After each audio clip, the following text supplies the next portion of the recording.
क्या तकदीर पर भरोसा करना कामयाबी की राह में रुकावट है? कुछ लोग दुआ करते हैं, कुछ मेहनत करते हैं और कुछ सिर्फ इंतज़ार करते हैं। मगर सवाल ये है कि सिर्फ तकदीर पर बैठे रहना हमें कामयाबी से दूर कर देता है। अस्सलाम वालेकुम, मैं हूँ रिजवान अली और आप देख रहे हैं रिजवान जानी ऑफिशियल से। आज के सवाल में जहाँ हम वो सवाल पूछते हैं जो अक्सर दिल में छुपे रहते हैं लेकिन जिंदगी पर असर डालते हैं। तकदीर पर यकीन ईमान का हिस्सा है, लेकिन सिर्फ तकदीर पर बैठे रहना अमल के खिलाफ है। अगर कामयाबी लिखी भी हो तो दरवाजा खोलने के लिए आपको हाथ तो बढ़ाना होगा।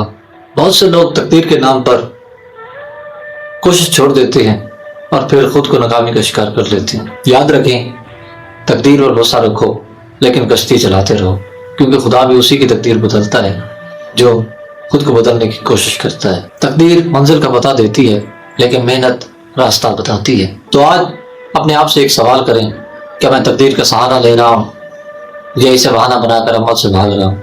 कमेंट्स में बताएं, क्या आपने कभी अपने ख्वाबों को सिर्फ इसलिए रोक दिया कि आपने कहा अगर नसीब में होगा तो हो जाएगा? अगर ये सवाल दिल को छुए तो वीडियो को लाइक करें, कमेंट्स में अपनी राय का इजहार करें, रिजवान जानी ऑफिशियल को सब्सक्राइब करें, क्योंकि आज के सवाल आपको खुद से मिलवा देता है। खुदा ने दी इजाज़त तो कल फिर मिलेंगे एक नए सवाल के साथ। अल्लाह हाफ़िज़।